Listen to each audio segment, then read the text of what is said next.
Sherdog Radio Network. This is Quinn Rampage Jackson. And this is Tito Ortiz. This is BJ Penn. This is Jason Mayhem Miller. This is Wonderlic Tua. Hey, this is Chris Lieben. Hey, this is Mark the Hammer Coleman. Hey, this is Matt Hughes. This is Randy the Natural Couture. Hey, this is Tim Sylvia Maniac. This is Chuck Jackson. This is Alice Overin. Hey, what's up? This is Rico Rodriguez. Hi, this is George St. Pierre, and you're listening to TJ Defensa. Hey guys, this is Royce Gracie. You're listening to Beatdown on Sherdog Radio Network.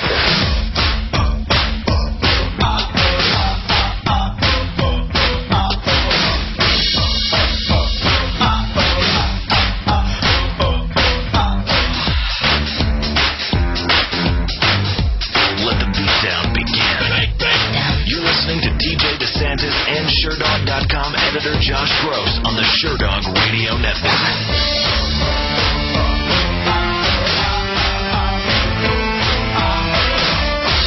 Hey everybody, it's the Beatdown Sherdog Radio Network. TJ DeSantis, along with Josh Gross, who's going to be joining me in a minute. I don't know where the Gross one is. He's the editor of Sherdog.com.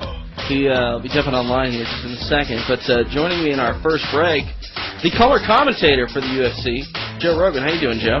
What's up, man? Nothing, man. You know, if I don't get Gross, you might just have to stick around for a while and host a show with me. We can do that, dude. Yeah, we got Nate Diaz on the air today, as well as, I'm drawing a blank, Gray Maynard. Here we go, Gray Maynard. Both those guys will join us in the second hour. But Joe Rogan, man, since we had you on a couple months back, you've been the most requested interview, I think, in the history of our radio show. And I'm happy to have you back on the air, man. What's been going on? Oh, sweet. I'm honored.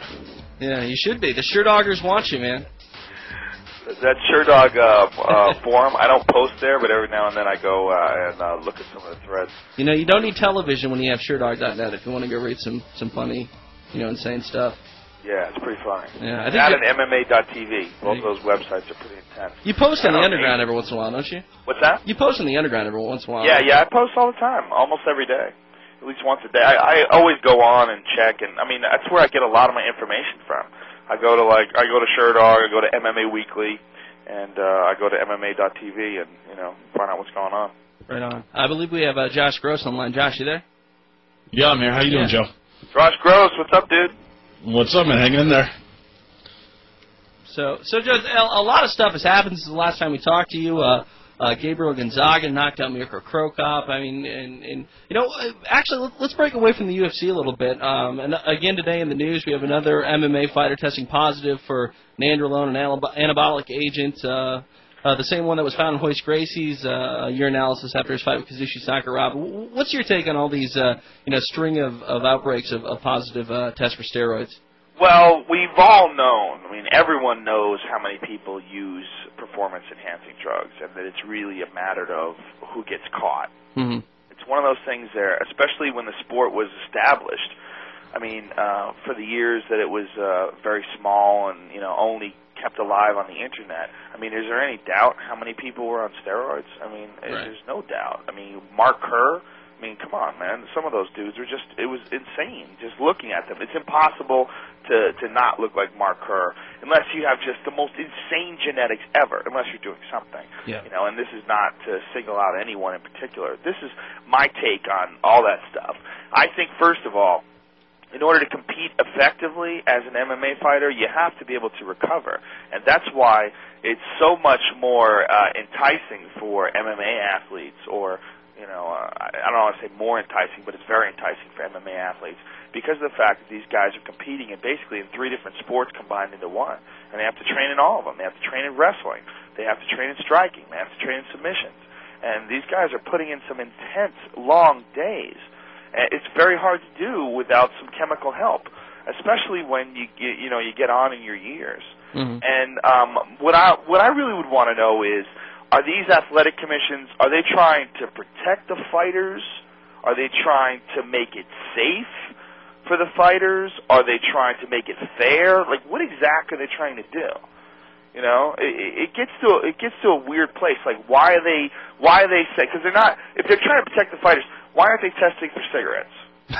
They're not protecting the fighters. So what are you doing? Are you trying to make it fair? Because guess what? Genetics make it unfair. You get a guy like Kenny Florian, and then you get a guy like Sokoju. Okay, you're telling me that Sokoju doesn't have insane genetics? That guy's a freak. Mm. How is that fair? You know, those guys aren't in the same weight class, but how is it fair? You get a guy like Jason Lambert and a guy like Sokuju, and they're fighting in the same weight class. So, Joe, I got to ask. I mean, you're obviously your stance on some recreational drugs, pot. I mean, it's well known. You're all for it. You think anybody should do what they want. Are you more libertarian? We're all adults, Josh. We should be able to do whatever we want to do if it's not hurting anyone else. Look, if I was smoking weed and it was giving you cancer, I would be a douchebag. You know what I'm saying? I mean, if I was hurting you, that makes sense to me. But I refuse to pretend that there's some great daddy in the White House that's taking care of us and looking out for our best interests, because it's clearly not the case. So why do these laws exist? Well, these laws exist because of economics, because they can't make enough money off of these drugs being legal, because people would just grow them and sell them, and these gigantic enterprises would come out of people's backyards, I mean, you can't, there's no way you can patent plants. And there's no way you can patent a lot of things that, like LSD. If kids, two enterprising young college students could, hole up in their house for a weekend and make 1 million hits of LSD, and it wouldn't be very difficult. All they need is like a bathtub and some chemicals. I mean, that's why it's illegal. I mean, we really need to look at it that way. So why are these guys? Why are steroids illegal? It's a weird area, man. Because really, I mean, and this is not a pro-steroid stance. I'm just talking objectively and realistically. What steroids really are is like a new form of genetic engineering. I mean, we're basically taking someone's genes and we're changing their entire hormone structure. You're taking someone who wouldn't normally be that muscular, and you're adding testosterone to their system, you monitor their levels, and you get their level up to what it would be if they were a super athlete. I mean, it's really kind of crazy. And what are we going to do if real genetic engineering comes out? What if nanotechnology really comes to the forefront of science, and they get to the point where they can add some sort of nanotechnology into your genetics where it completely alters your genetics and makes you like a fucking superhero? Who's not going to do that? Because I'm going to be in line. I'm going to call me a cheater. Whatever, dude. I want to be on the next stage of evolution, and that's really what it is. I mean, what all these things are is we have figured out a way, first of all, to completely bypass this whole aging clock. I mean, look at Sylvester Stallone. That's not how my grandpa looked when he was 60. What the fuck is going on there? Why is that bad? If you can do that and you're 60, good for you. That's good. If we can figure out a way to make a fucking 60-year-old man look like a boxer and fight in a movie, holy shit. That's impossible. It's impossible without science.